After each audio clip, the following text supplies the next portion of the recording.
all the time. Whether you are at work, whether you are praying salat, He is with us. Whether you are sitting in gatherings, whether you are listening to some pious individual, Allah is empowering that individual to speak. He is putting His expression out of Himself through His very beings.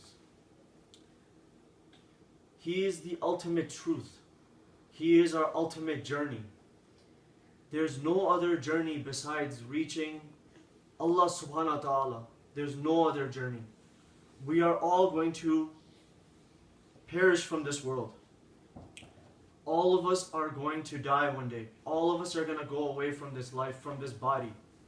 But we cling onto this body like this is all we have, and we forget the time that's going to come that we will be put into our graves and we're going to go into in communication, in connection to Allah subhanahu wa ta'ala.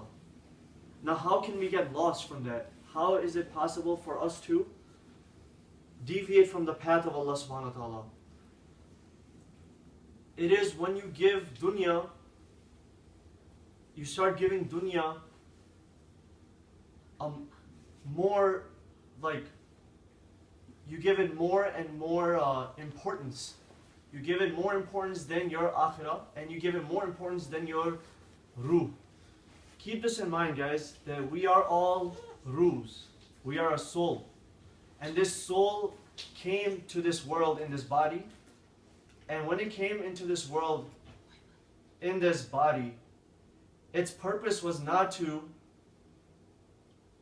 become so attached to this body. It was not the purpose.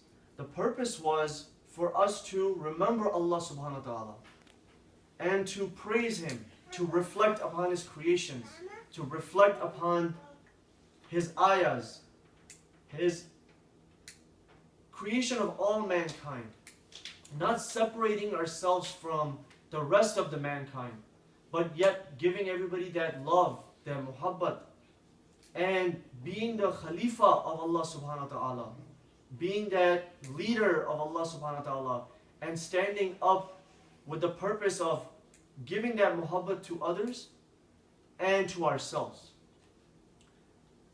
When we give muhabbat to ourselves and not beat ourselves up because things are not going the way they're supposed to, things are not matching up to what we planned, things are not matching up to, I was supposed to be done with school by this time, I was supposed to be making this much money by this time, I was supposed to be married by this time, I was supposed to be moving up and making, such a great kingdom for myself by this time.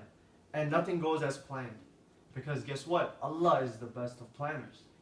Allah plans for you. Allah plans for all of us. Every single soul, He already had a plan.